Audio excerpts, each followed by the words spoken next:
Okay. Good morning, everybody, and welcome to the 14th annual Carleton University Chemistry Magic Show. Okay, so I hope you like that first demonstration. That's one we call flash paper. Okay, and what that is, I can show it to you up here on the camera and show you a little piece. Okay, so this is just like streamers you would put up at a birthday party.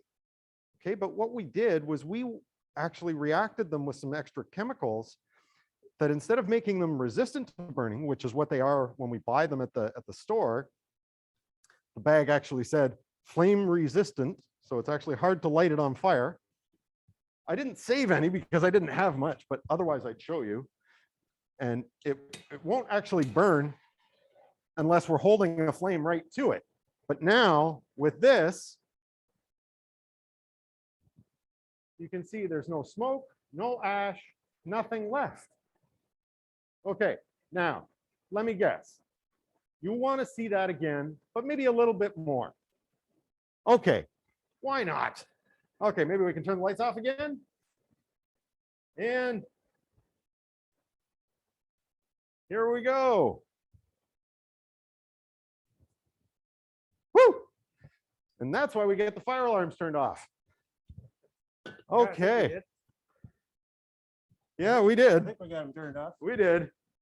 Okay, right. What do you got for us, Bob? Oh, By the way, this is Bob.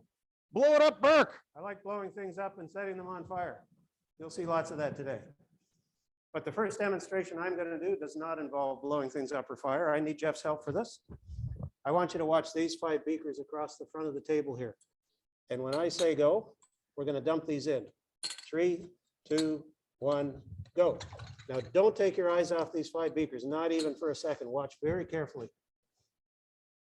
Well, we'll put that one there. 2. Sometimes they don't go right away. Sometimes they go if you turn around and you don't watch them. There they go. All right. So that's called a clock reaction. And those went at different times because we used different concentrations of the chemicals in these solutions. So the lower the concentration is, the slower the reaction goes. Okay, that's pretty cool, Bob. But I have another one for you. Let's Okay. see. All right. So this is another clock reaction. Okay. So we're going to do a few demonstrations about the big holiday coming up. What's that? Everybody yell it out if you want to. It's okay. Easter. We can't hear you. Oh, no, Christmas. Okay. Well, the last holiday we had was what? Halloween. Okay, so what are the colors for Halloween? Orange and black. So I'm going to do a clock reaction that makes orange and black. I don't believe it.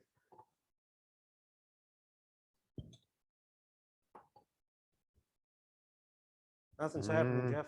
Oh. And whoomp. All right, Awesome. There we go. The Halloween reaction. Halloween reaction. One of our favorites. You can top that, Bob? Well, I'm going to try my best to top that. I've got another clock reaction here in this beaker, which has a stirrer in it. See that little magnetic bar is turning because of the motor that's underneath it there. I'm going to add these 2 solutions at the same time. And I don't want you to take your eye off it for a second. So it's a deep yellow color. Whoop. Okay, but don't take your eye off it. We're not done yet. Don't go away. Keep watching, keep watching. Clears up. It's not over yet.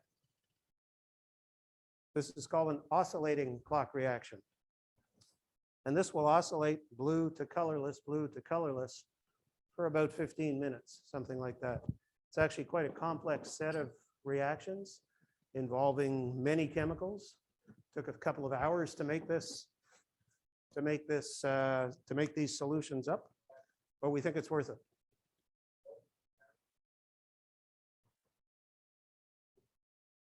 And gradually it'll get slower, but it'll keep going. It'll probably oscillate about 40 or 50 times, something like that.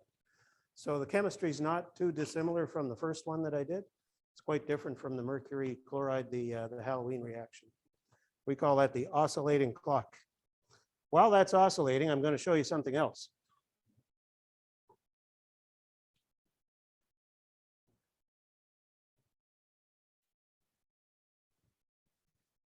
So on this ring stand, you can see 3 pieces of paper, and you can see a bit of a dark spot in the middle of each one. That's a compound called nitrogen triiodide. So I'll write it on the board here for all you chemists, Ni3.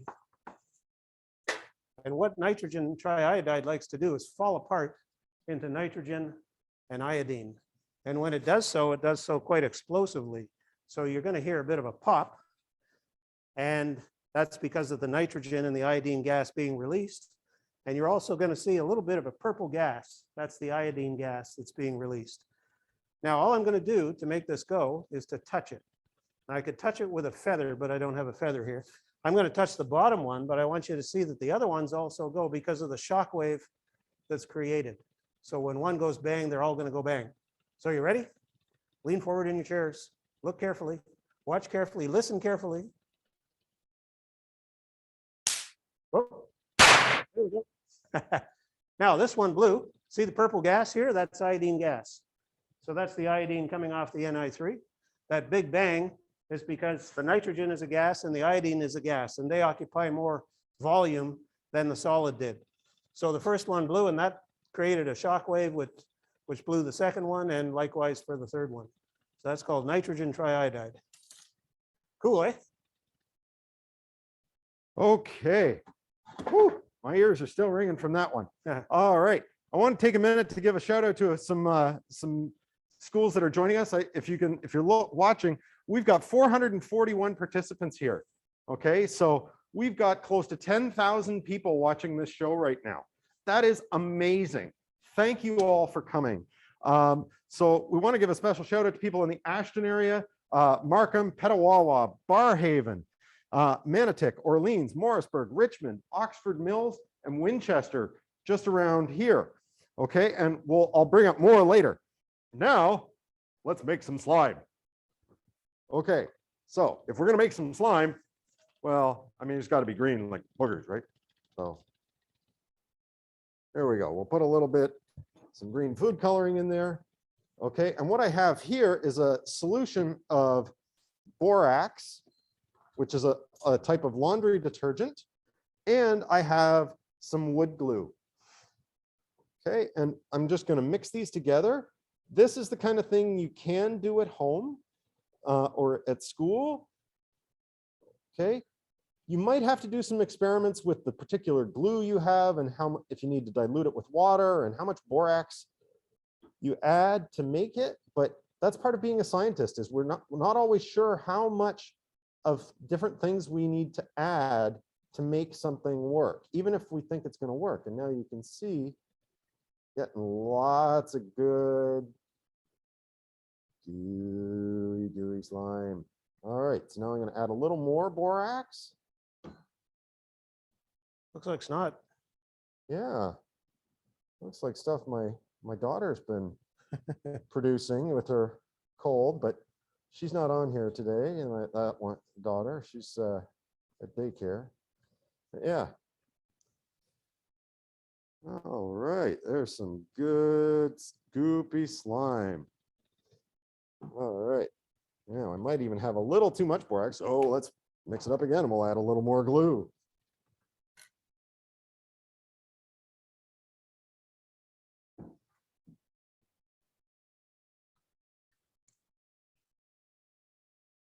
Okay, look at that.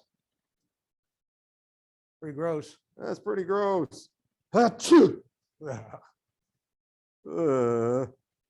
I can take that off and you can see it's pretty gooey stuff. Okay, so that's some slime. You can try that at home or at school. Okay, what do you got, Bob? What's up next? I have what's called sodium and water. Here, you can wipe the slime off your fingers. Oh, thank you. But I'd first like to point out that my clock reaction is still going, Jeff. Okay, yeah, you win. Or maybe it's stopped now. but a moment ago it was still going. All right, Jamie, if you can switch to the overhead.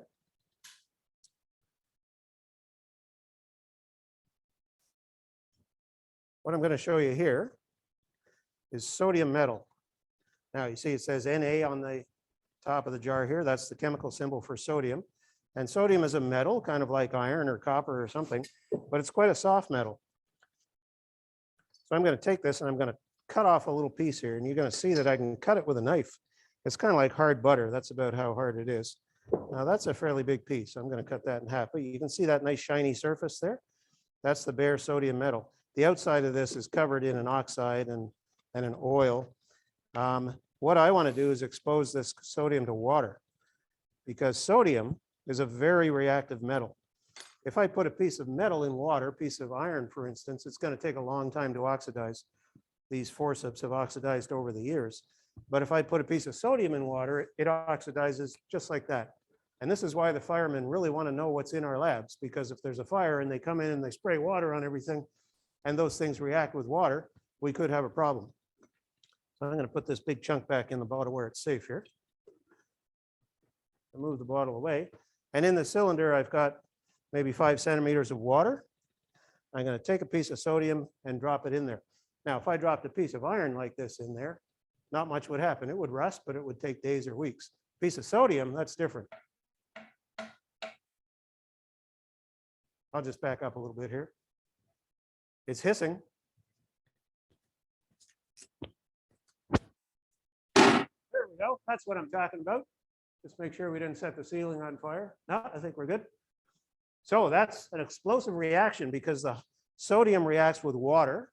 Water contains hydrogen, so the reaction releases hydrogen gas. And then the fact that the reaction releases a bit of heat, that causes the hydrogen to explode. And I think I've stained the ceiling. I'm probably going to hear from the Dean of Science about that one, but what do you think, Jeff? Should I do another one? Sure. I hear yes from the booth. Okay. I've got this piece left over. It's not like I can do something with it. Let's put another one in. Hang on a sec. You might need some more air in there. Oh yeah, that's a good idea. There has to be enough air to make the hydrogen explode. And the reaction blows some of the air out of there. So Jeff will provide the air. Good thinking, Jeff. Good thing the smoke alarms are off. Yep. Good thing I'm a windbag too. Oh, that's true. I wasn't going to say that, but Okay. I'm also going to show you that the solution turns basic. So for those of you who are chemists, you'll see this pink color when I add an acid-base indicator. That's because the reaction also releases a base. So another second piece of sodium. It's hissing. It's smoking. It's flaming. Sometimes it does that. Sometimes it does that. Isn't that just the coolest thing? It's a piece of metal reacting with water. Ha. Don't do this at home. What's next, Jeff? Okay. Now we're going to have a little bit of fun. Okay. Here's a challenge for you. All right. I'm going to put this in here. And now, you ever wondered how diapers work? No, No? You're just glad they work. I don't think about diapers. No? Come on, you got grandkids. You can't- Yeah, I don't change my grandson's diapers. Okay. I'm going to put a little bit in there. Okay. And now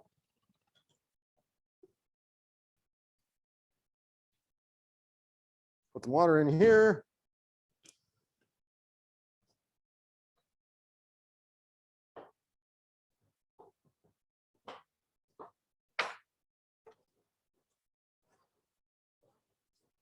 Try to remember which one had the water in it.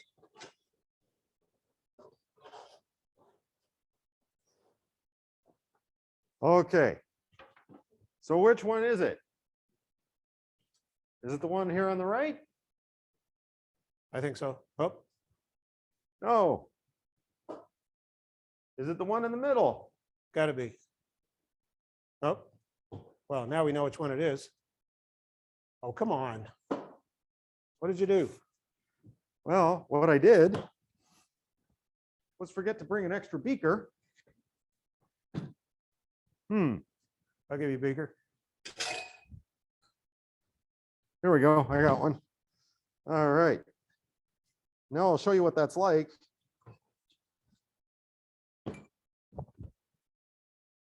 In a beaker. So here I have a polymer, which is a very, very long chain of molecules. Okay. And this polymer likes water. Okay. We say it's very hydrophilic. Okay. And so when I add that, what it does is it soaks up all the water really fast. And this is what's inside diapers. So when a baby pees in there, very, very quickly, you can see that it soaks up all the water and forms a solid. So that's called a super absorbent polymer. And now it's almost like, thickened oatmeal or something like that. It has that sort of consistency. Okay, so that's a super absorbent polymer. All right, what do we have now? Maybe the sodium acetate. Okay, right. I got mixed up. Okay. Now, this is a fun one. Okay, so sodium acetate. This is what's on salt and vinegar chips. Okay, it's also a very interesting salt. Okay, so it has the sodium part there tastes like salt. Okay, and the acetate part tastes like vinegar. So that's why it's salt, and we can use this on salt and vinegar chips, and they don't get soggy like if we'd actually put vinegar on them. Now, because vinegar is a liquid. Okay, it also has a very interesting property called supersaturation. So we can dissolve it in water, and there's more in there than, in theory, it should really be able to dissolve. Okay, and if we add just the tiniest bit more, okay, I have a little bit here.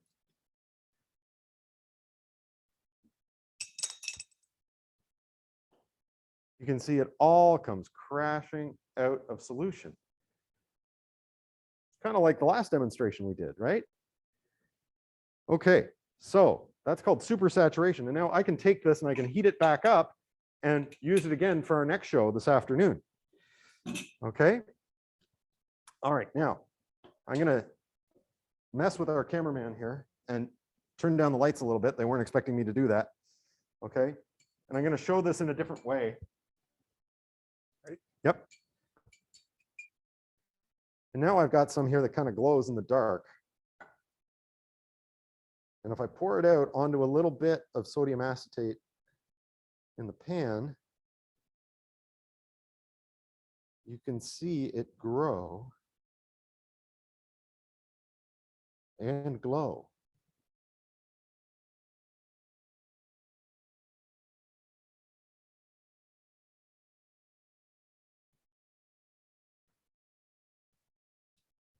Okay, so that's a phenomenon called supersaturation. It's also how we get frost on windshields. In the wintertime, the air becomes supersaturated with air and then forms ice very quickly on our cars. Okay, Good one. so that's more sodium. Do we have any more sodium demos, Bob? I have a sodium demonstration right now. When the sodium in this tube blew up, especially the second one, you saw a bit of a yellow flame. And that yellow color tells us that sodium is present. It's the same color you see in sodium streetlights, which have that orangey yellowish glow. And so I want to show you that wherever there's sodium, we can tell that it's there because of that color. So I've got another demonstration. Electric Pickle. You could pull up the lights for a moment. I'll just show people how this works. What we have here is a jar of Strub's kosher pickles that we've had for, I would say, 7 or 8 years now, unrefrigerated. They don't smell very nice, but they're amazingly still well preserved. I wouldn't eat one, but well, maybe if I was starving. And what I'm going to do is impale this pickle on these 2 forks. So I'm just going to push down like that. But we call this demonstration the electric pickle because we've now connected these 2 forks to a source of electrical power. And I'm going to turn up the power Eventually, I'm going to put about 120 volts between these two forks, and I want you to see what happens between those two. You could turn the light down, please. So the power's on, and I'll gradually turn it up here. I can see the pickles starting to boil.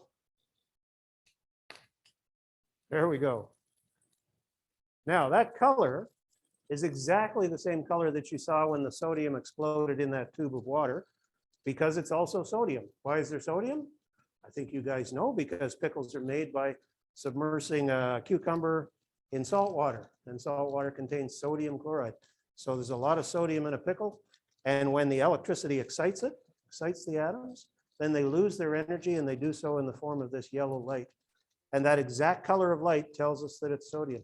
So if you look at a fire in a fireplace, you're going to see that color because there's sodium everywhere, and the fire excites the sodium atoms the same way the electricity is doing here. And it's the same inside a street light. Street lights don't contain pickles. They contain a little bit of sodium metal, but it's exactly the same element, and therefore you get the same color. So we call that the electric pickle, and it really stinks. Frying a pickle is not something you should do, I guess, unless it's been deep fried maybe and battered and deep fried. Between two forks at 120 volts, it's not the same meal. That's the electric pickle. Okay. Oh, There's still a bit of sodium Ni3. Ni3, nitrogen triiodide on the desk. Let's get rid of that. Okay. And while Bob's setting up for his next demo, I want to just say hi to everybody that's joining us from Brooklyn, Mid-May, Smiths Falls, and Creemore. And a special shout out to Miss Anderson and Miss Kennedy's class at LaFair Elementary in Ottawa, and anybody watching from Glen Ogilvy here in Ottawa too. And for now, the last shout out I'll send is to a place where my mom used to live. And they, I think, are, maybe our most northerly attendees this morning are groups from Moosonee and Saskatchewan schools. Good for you for being here. Yeah, thanks for coming. A bit more related to physics than to chemistry, but there is a chemistry connection. This is a Geiger counter. And what this will do is detect radiation, so radioactivity. The way this works is we have a tube. So I'll take the cap off here. The tube is filled with gas. And if there's radiation nearby, the radiation will pass through this window and create electrons inside the tube. And the electrons are collected, and they're displayed on this meter here. As the needle moves up, it says there are more radioactive particles entering it. So I've got a small sample of uranium trioxide here. This is what would be produced at the mine head in Northern Ontario, Northern Saskatchewan, and then shipped around the world to be refined into nuclear products. And so if I bring that up to here, maybe you can hear the buzzing, and you can see the needle moving up. And so the meter is counting those particles that are coming right through the glass, all the way out of this sample of uranium, through the glass, through the window in the tube, and registering on the meter. And what I also want to show you is that if you want to protect yourself from radiation, there's two things you can do. You can move away from it. The closer, you're going to be exposed to more. If you move away, you're exposed to less. The other thing you can do is put some mass, of any type of mass, between you and that source. So I'll put that there, and then I'll find something. What do we have here that I can put in between the two of them? Let's see, even just a bottle containing some liquid. So you can hear the clicking there. Now, if I put this in between, it almost stops. Let me move that over so you can see that in the camera. So if you put something between you and the source, you protect yourself from radiation. And that's why in the dentist's office, the technician runs out of the room and stands behind a wall that contains lead. And they also put a blanket on You can move away. That's right. They put a blanket over you so that most of you is not exposed to the radiation. So either move away and/or put some mass between you and the source, and you'll be safe from that radiation. So this is how we protect ourselves from radiation. Now, this is uranium trioxide. It's also a chemical. So it has chemical properties that probably are more dangerous than its radioactive properties. It contains what we call a heavy metal. That's the uranium itself. And so chemical toxicity is at least as important to our safety as is the radiation from this sample. So that's a portable Geiger counter and some uranium trioxide. Okay.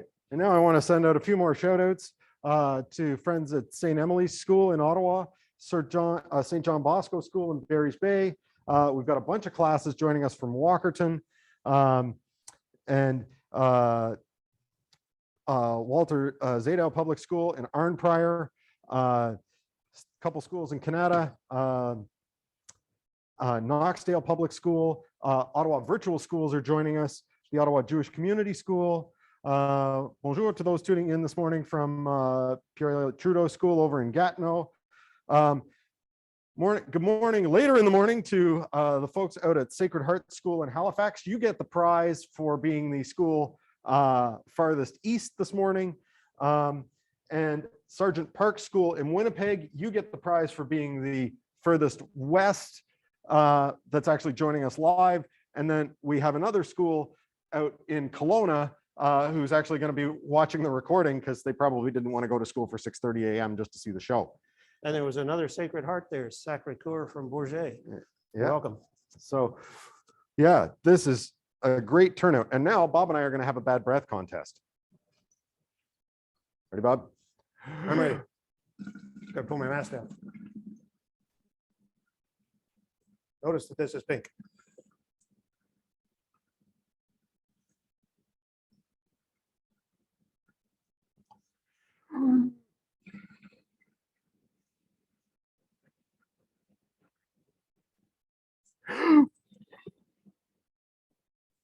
Mine's blue. Your breath is obviously worse than mine.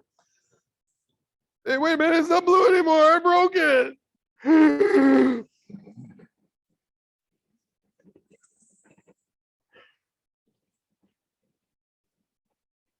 Oh, I fixed it. It's blue again. Because I get it? Because I blew into it. You blew it? Yeah. I think I'm gonna pass out. Oh. Hey, wait a second. It's changing back again. Oh.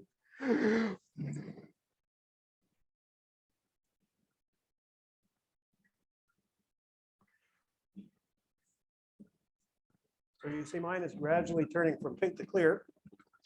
And that's because of the carbon dioxide in my breath. That's an acid compound.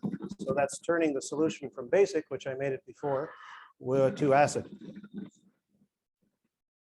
And mine actually contains a dye called methylene blue, which turns blue, but it can be reduced to a colorless form. It can be converted to a colorless form. And I put some stuff in the water there with it to react with it to make it colorless.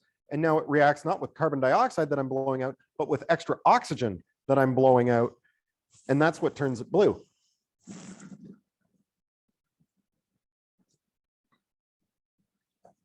Whoop. Okay, it's finally turned almost clear, but I want to show you that I can turn this back to what it was, which was a basic solution. Right now it's acidic because of the CO2 from my breath, but I can turn it back to a basic solution by pouring some base in it. And it goes back to a dark pink color. So that's a reversible reaction. That'll go in either direction. If I add acid, it'll go clear. So with my breath, it took a bit of time. How about I add some stronger acid here? You can see the color will change back to clear pretty much instantly. There. And if I added a strong base, it would turn pink again. So we call that a reversible reaction. It'll go backwards and forwards as many times as you want it to. This one, I can also get it to react with oxygen in the air just by shaking it. There's enough oxygen inside the flask to make it blue, and it'll keep turning back and forth as long as I keep shaking it. And the chemical that it's reacting with doesn't run out in the solution. Okay. All right. Now,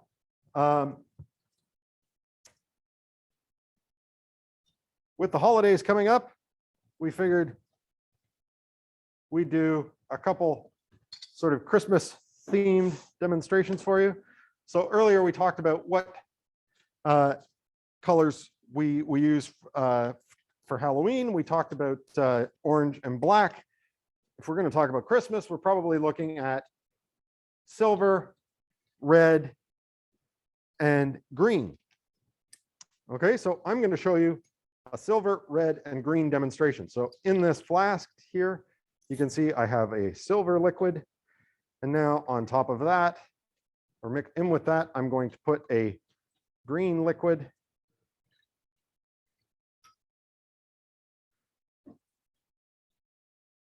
And on top of that, I'm going to put in with them a red liquid.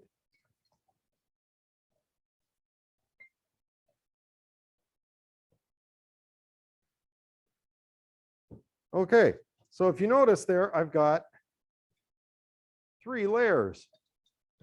And now watch this. You think I mix it up? They'll all mix together and we'll probably get some sort of brownie color, but watch this. Shaky, shaky, shaky. Give it a second. And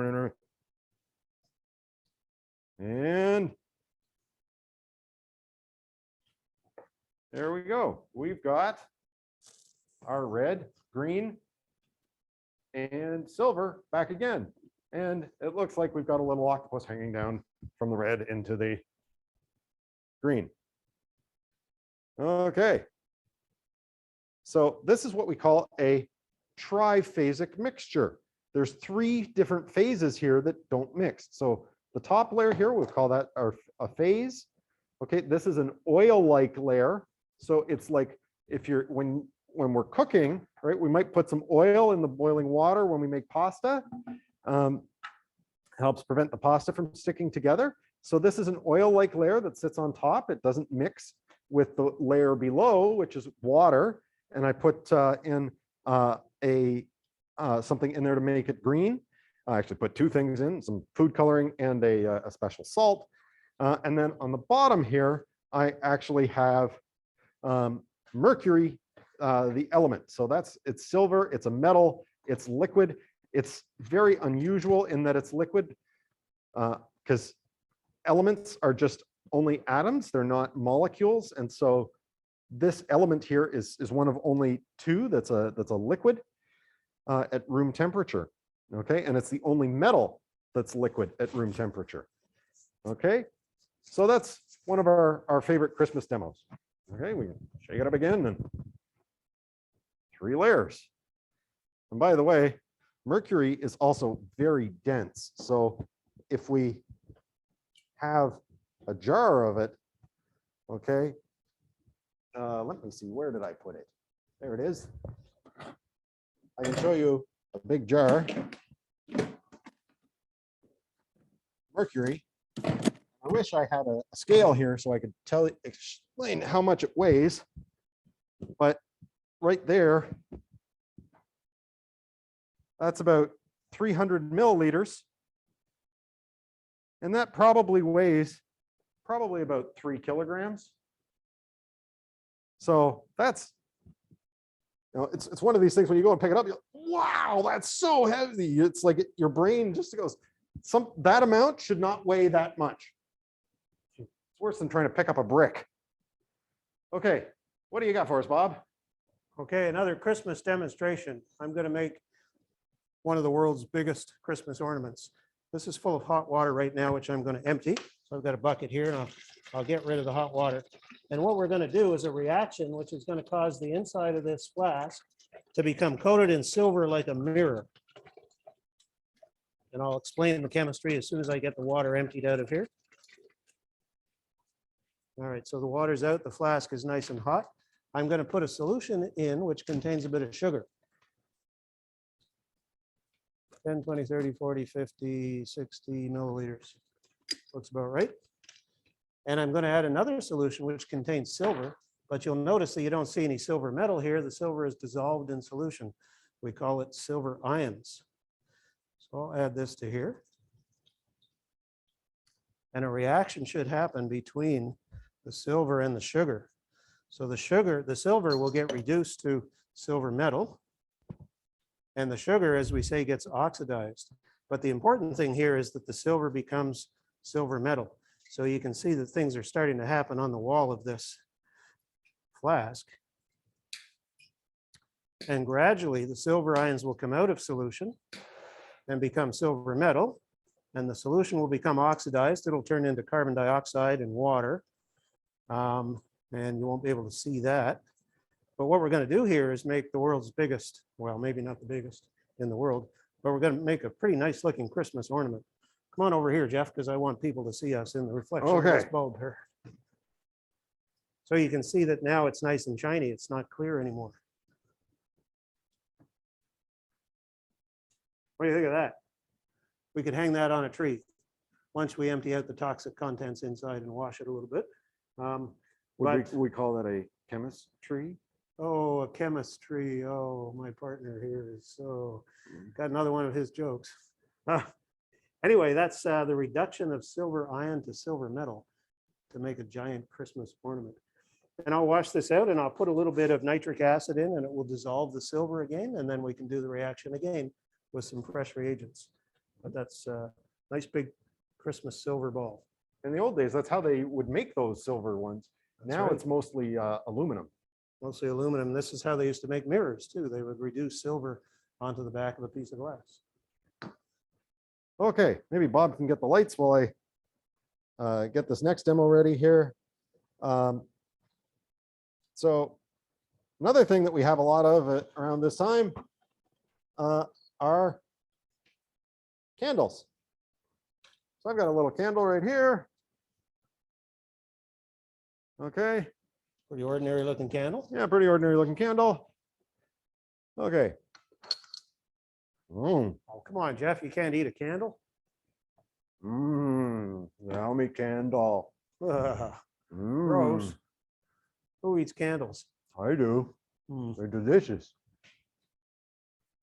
So this is one you could try at home with mom and dad's help. Okay. If you have what we have here. So maybe I'll turn the light back on and I'll show you how it's done. So what's it actually made out of? Well, the bottom part's a banana. The top part here is a pecan. It's a kind of nut. And so if you have a nut allergy, well, don't do this. Okay. And now what I'm going to do is I'm going to light it and the nut will actually catch fire because nuts contain a lot of oil.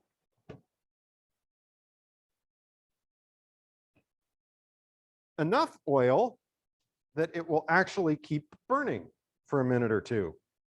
And now all I have to do, blow out the candle and take a big bite with lots of banana so I don't burn my tongue. Roasted pecan. Okay. Best tasting demo all day. Healthy too. All right. How about we blow something up? Oh, I can hear 10,000 people going, yeah, blow something up, Bob. What I have here is a copper cylinder. It's got about a 2 centimeter hole at the bottom and maybe a 2 millimeter hole at the top. That's hollow. It's made out of copper. What I'm going to do is fill this cylinder with hydrogen gas. So we call this demonstration the hydrogen bomb. I'll show you here what that looks like. Turn up the gas a little bit. So that fills this up. I can feel hydrogen coming out the top, and that displaces the air from the cylinder. So the cylinder should now be full of hydrogen, and there shouldn't be any air in it. Okay, go ahead.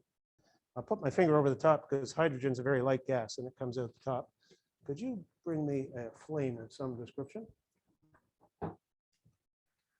Now, Jeff's going to light the top here. The hydrogen being a light gas is going to burn off the top. And if we hit the lights, then you'll see that there's a little flame at the top of this. So what's happening is that the hydrogen is burning off at the hole at the top, and that's drawing air into the bigger hole at the bottom. So gradually the mixture of hydrogen to oxygen is going down, or oxygen to hydrogen is going up. And eventually this gets to something called the lower explosive limit of hydrogen, which is just the right mixture of hydrogen and oxygen that an explosion occurs. Now, what I want to do is show you that it makes some interesting sounds on the way. Let me go around the back.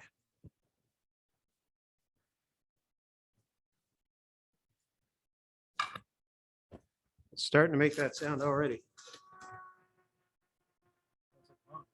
Lean forward in your seats. Listen really carefully.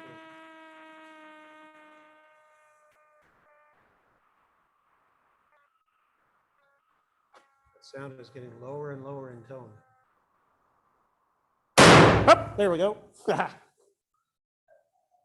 was a good one. I can't hear a thing.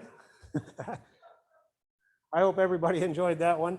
It's much louder in the classroom than it is at home. Depends how much you had your volume turned up. But I hope it scared the heck out of you. That's called the hydrogen bomb. For obvious reasons. Oh, that just never gets old. Oh, yeah, it never gets quiet either.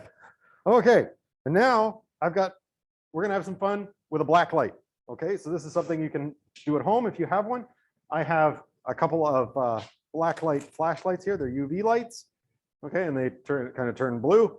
Okay, and they can be used for checking and seeing if there are things you can't see when the regular lights are on. Okay, so sometimes you can see like lint on clothes and things like that. Okay, what I have here in this beaker is actually some laundry soap. Okay, so I'll just turn the lights on quickly, show you. See, it's blue like laundry soap. And now turn it back off. See, it glows. So if you've seen commercials for laundry soap, they'll say, gets your whites whiter and your colors brighter. Well, there's a chemical in here that actually takes UV light like this, so ultraviolet light we can't really see, and it absorbs it, and then it throws it back out in ways that we can see it, and so colors do actually look brighter. Okay, and one of the ways that this works in real life that's really helpful, Bob's trying it right now, are with things like highlighters. Okay, that's one of the reasons they look really bright. So let's try and take a look at that. So I've written a few things on the back of this piece of paper in ordinary highlighters, and the highlighters contain inks, which are fluorescent, meaning that if we hold it up to an ultraviolet light, the light excites the molecules in the ink, and then when they de-excite, when they lose their energy, they do so by emitting light that you can see in the visible portion of the spectrum. So those are three different colors of fluorescent inks, but you'll see they all fluoresce at about the same color.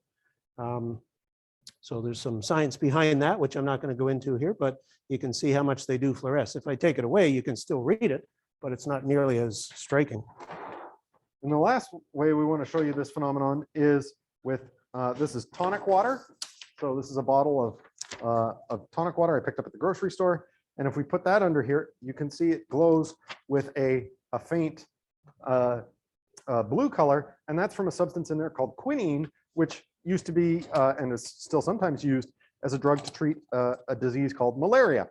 And just to prove that this really is tonic water and something you can drink, here we go.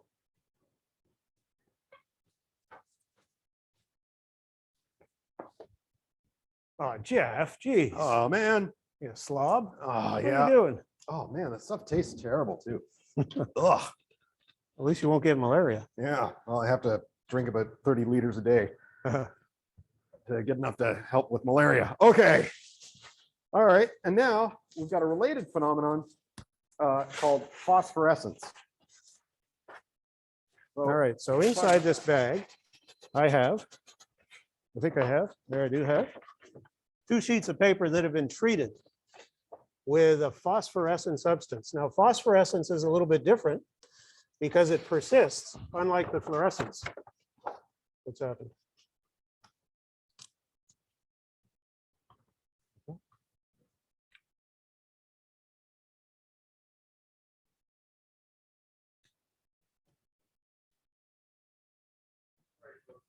Still down?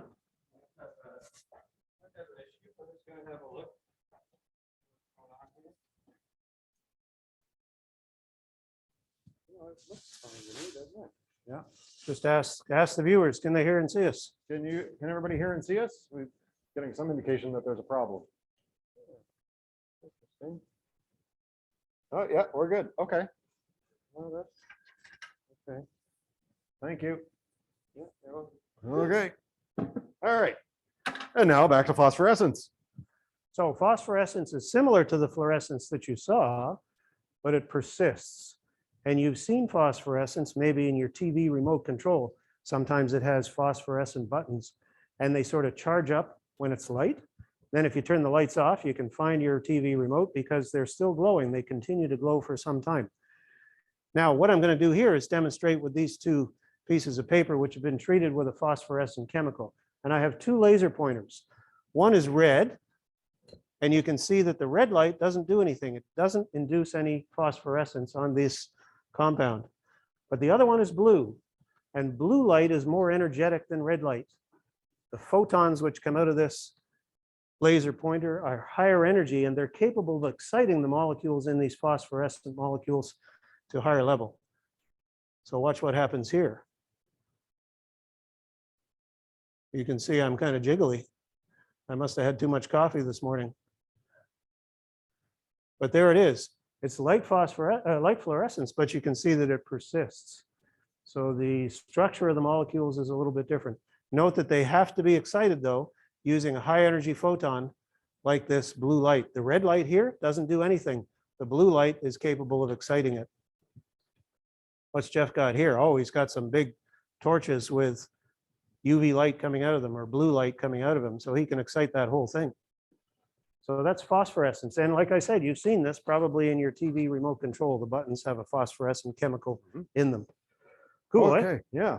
And now we're running out of time. So it's time for one more clock reaction. Well, you can't beat the last one. I mean, mine cycled for I'm gonna 20 try. minutes. How about a clock reaction that glows? I don't believe it. All right, well, let's give it a try. Ready? 1, 2, 3. Oh, look at that. Light coming out of a liquid. How could that possibly be? So this is what's called a chemiluminescence reaction. So this is kind of what happens with glow sticks. Okay, this is a much faster process here. So you can see it took a little while for those to turn on for some of them. And we did that by changing the amount of different chemicals that are in the solutions. But, and this reaction, instead of giving off energy as heat, it gives it off as light, which is not as common, but it does happen. So that's called chemiluminescence. Okay, Keep going, my friend. all right. Well, I think right now we've got 3 more demonstrations to do. Okay, and Bob's going to get started with one here called thermite. And I'm going to give him a hand here. So thermite is one of my favorite demonstrations because in this demonstration, we are going to make liquid iron in a matter of seconds. What we have inside the upper clay pot is a mixture of aluminum oxide, Al2O3, and very finely divided, iron oxide, Fe2O3, and very finely divided aluminum metal. Now they're mixed together, but they're not reacting. What we have to do is heat them up a little bit to make them react. So I'm going to take a fuse, let's call it, a party sparkler, and put it in there. And then I'm going to, where's the other torch, Jeff? Here, I'll give you this one. Okay. Ready? Yeah, you tell me when. Go ahead. Okay, well, I just like to move a few flammable things away here. What I'm going to do is use this torch to start the party sparkler. And then the very hot sparks from the party sparkler are going to start the thermite reaction.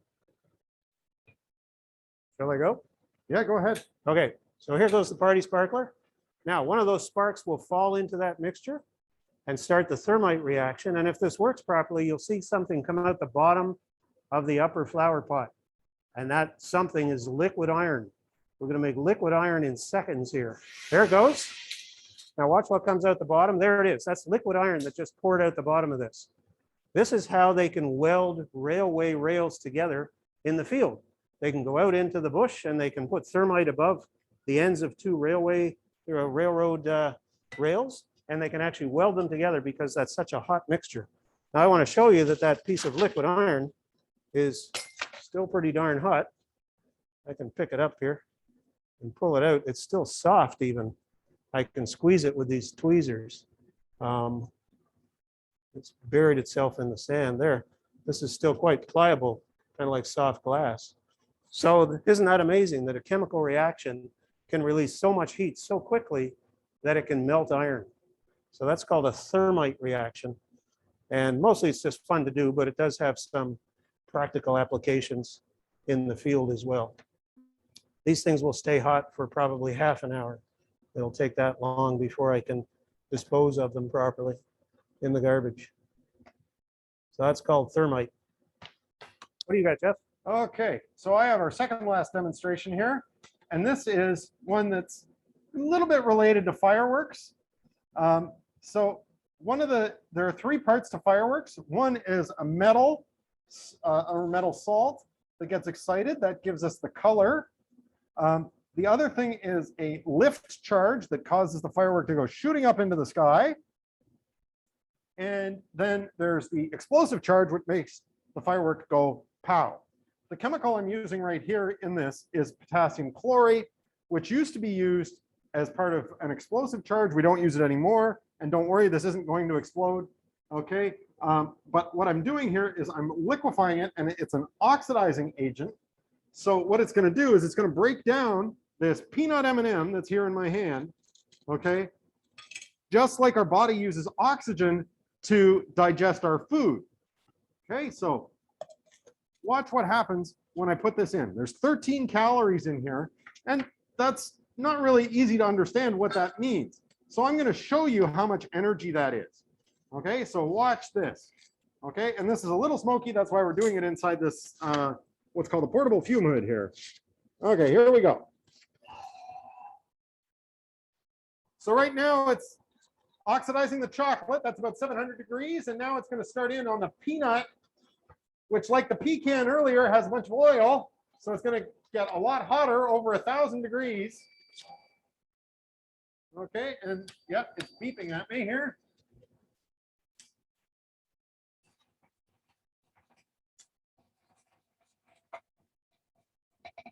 Okay. So that's that one. Woo! That's one hot M&M. Okay, and our last one.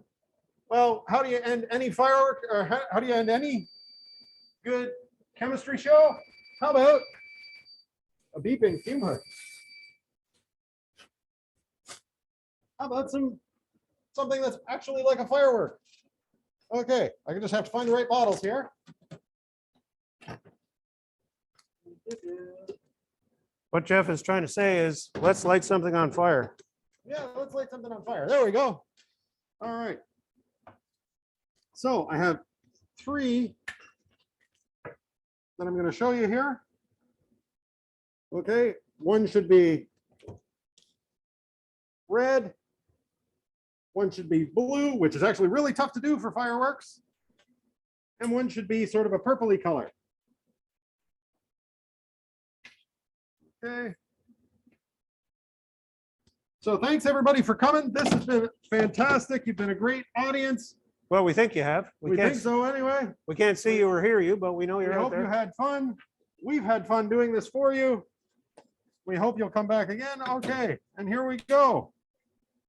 Purple.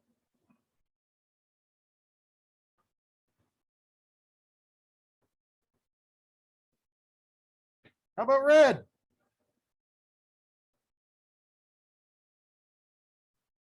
That one really doesn't want to actually light.